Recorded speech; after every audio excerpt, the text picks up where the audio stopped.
Hey guys, welcome back to my channel Life and Lessons. I hope you were doing well. So for so many days I was not being able to post any video because my exams were going on and also I was not well. So today I'm somewhat better and I got time, so I thought of uploading a video.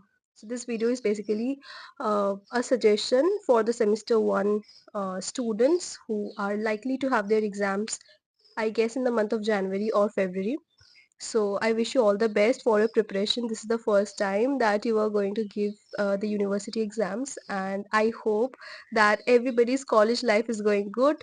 And yeah, the last video I basically talked about how to study for the DSCC 1 exams for semester 1 students under the University of Calcutta. So I mentioned everything on how to make notes, how to study, how to approach, uh, how to write the answers. So if you haven't watched that video, please go and watch it.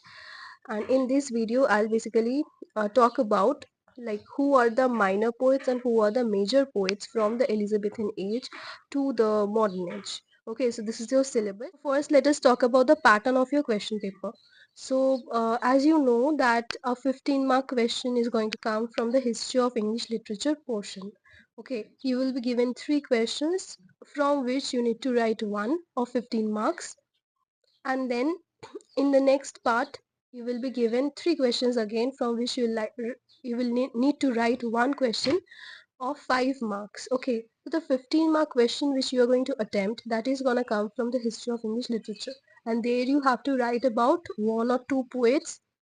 Sometimes the poets are mentioned directly in the question, sometimes they will ask you to write any two poets from the Victorian age, or suppose the Romantic age or Elizabethan age or anything like that. So in that case you will have to write about the age first, a little bit of the introduction, and then you will have to write about the authors in details. You have to mention all of their works, you have to mention their literary characteristics, a little bit of their early life and some important details.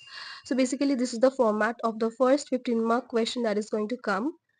And the next part, the 5-mark question, you need to write about, there would be a poet would be given, or for example any work would be given.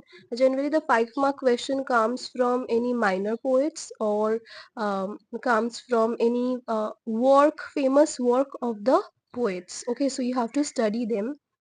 Now the next part, number 3 question. Number 3, you will have to answer 3 questions of 15 marks. 5 would be there, and from there you have to answer 3 questions. From the options of 5 you have to answer 3. Okay, and there you actually have to write about the poems that you have studied, the poems that are there in your syllabus. So if you have studied all of the 5 poems, then it's okay, you can just choose any 3 from the given options. But in case you haven't studied all the poems, you have studied only 3, then also it will be okay for you. So after that, next part, you will have 5 questions out of which you need to answer 2, and that would be of 5 marks each.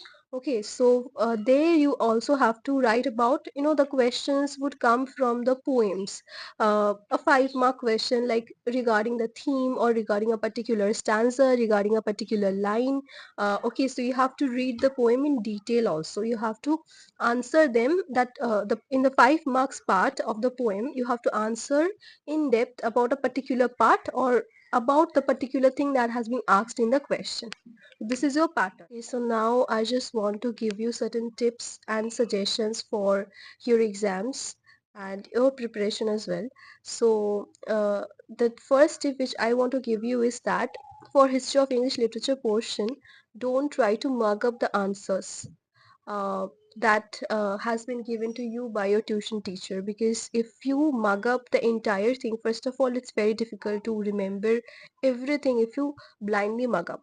And the second thing is that if you write the same answer, like if you're going to a tuition, then the students who are there also, they're also writing the same answer, and you are also writing the same answer. So I don't think that that will let you stand out from the rest, because then the examiner would get to understand that yes, everybody has written the same answer.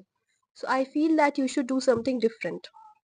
Take help of the notes provided to you by your teachers in college or in tuitions and even online from any sources, it doesn't matter, but just take help and don't try to mug up everything, because eventually you will forget at the end when your exams will approach. The night before your exams you're going to forget everything what you have studied. So I prefer that you make your own notes. Like, it's history, you have to learn, but I'm saying is that you learn the points, you learn the works, you learn the dates, you learn the names of the authors and the literary characteristics, but then make the answers on your own while you are writing the exam.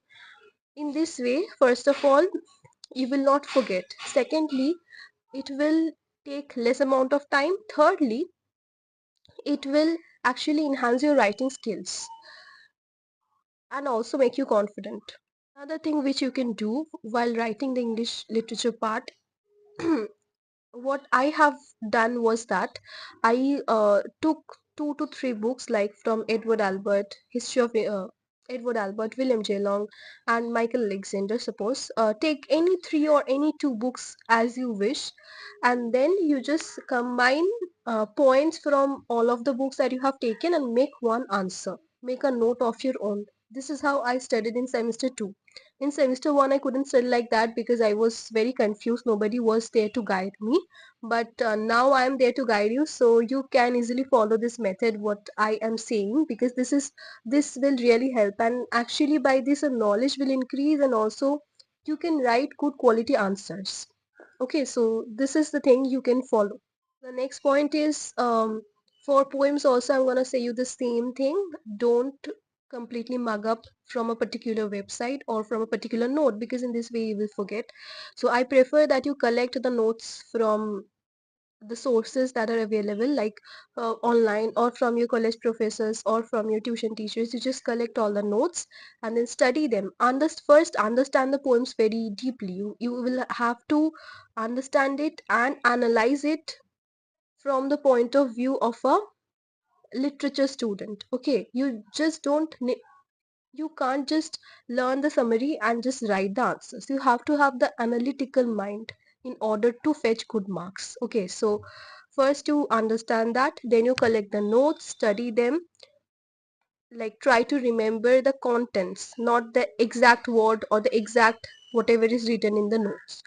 Learn, like read the summary, themes, analyses, what are the literary devices, and the message of the poems.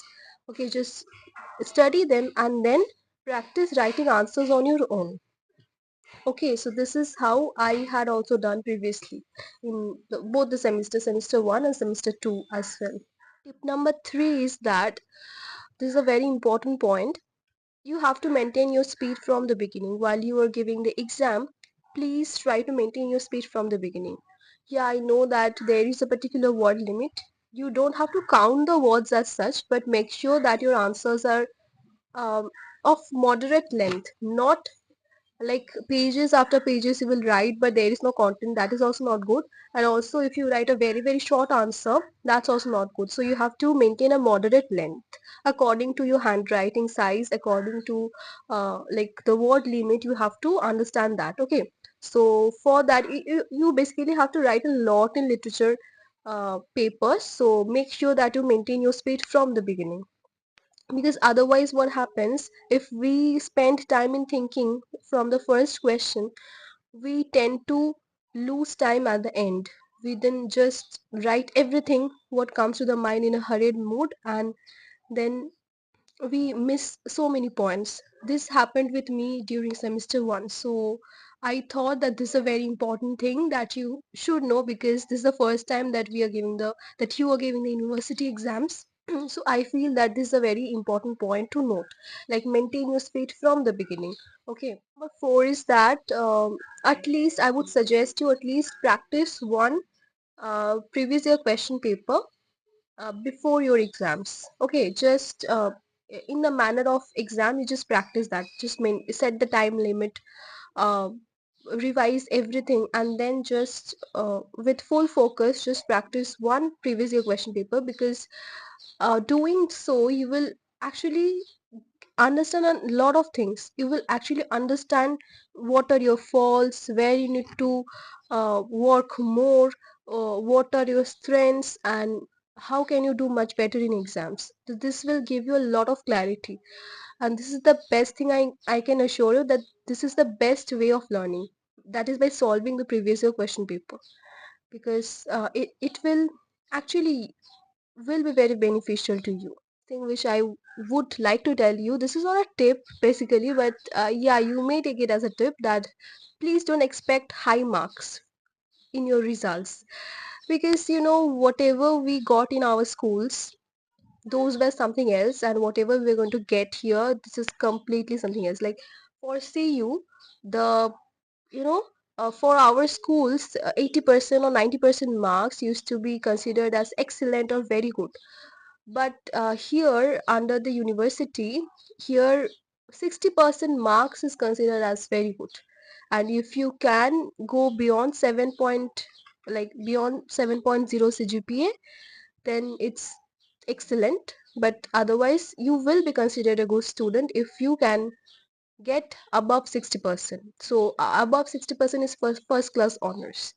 So here the marking scheme is completely different from whatever we used to have in our school, in our board exams. So I would say that don't become less confident due to that, because I know that this will hurt. You will write pages after pages, but then I know that you will end up getting very less marks. But believe me, this doesn't matter. Marks actually doesn't matter. Your skills matter. Your hard work matters, your efforts matter. So focus on these aspects, and obviously try to aim for more marks. But even if you can't achieve so good marks in your paper, then don't worry, don't feel less confident. So yeah, I hope that my suggestions, my tips helped you. And if you feel any doubts regarding anything, you are free to ask me in the comment section. Bye.